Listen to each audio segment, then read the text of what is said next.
Here I am at the grave of the real hero of the Troubles, John Hume, who died during coronavirus. And I knew he was a very self-effacing man, but his headstone is even plainer and more modest than I expected. That's it. His Christian name, his surname, no middle names, his year of birth, his year of death, and nothing else. And as are so often a couple that truly love each other, his wife died a year after him. So very, very simple, yeah? Now, Shachon, if I pronounce it correctly in Irish, accept truth, hope, rest, peace, brave wisdom. There we are. What simple flowers laid in memorial of him. So born here in Derry, he had a Scots grandfather. His father had been in the British Army, then the Irish Army, so was often unemployed. John Hume was one of about 6 children. He won prizes at school, monetary prizes, encouraged to donate it to charity, but his family so badly needed the money.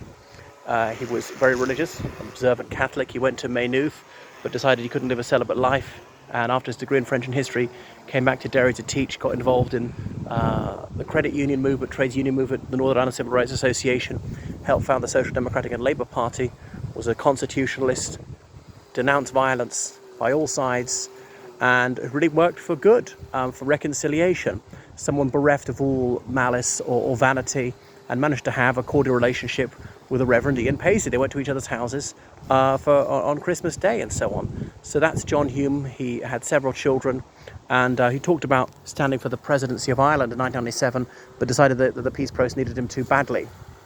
He took risks for peace, admitting to have meetings with Sinn Féin, with the IRA, but then they tried to film him, so he wasn't doing that, and so forth, trying to reassure unionists. And famously, in about 1992, he went to the funeral of some man who was murdered by loyalist terrorists, and the father of the deceased urged Hume to continue his efforts in dialogue with loyalist terrorists, and Hume broke down in tears that the father, even at this moment, said, you know, we've got to try and achieve reconciliation with my child's murderer. So that is John Hume, who sadly was not in possession of his faculties the last 3 years of his life. You know, Nobel Peace Laureate. So, you know, the moral titan of the Troubles, really courageous, faced death threats by loyalists.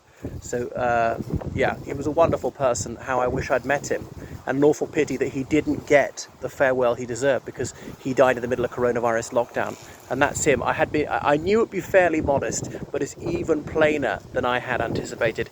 Here I am at Derry City Cemetery in County Londonderry, United Kingdom. Okay, so, and he was very much into favour of the European Union, and he was a member of the European Parliament, as well as a member of Westminster's Parliament, as well as the member of the Northern Ireland Assembly, had the triple mandate. Okay, so that's enough from John Hume's grave.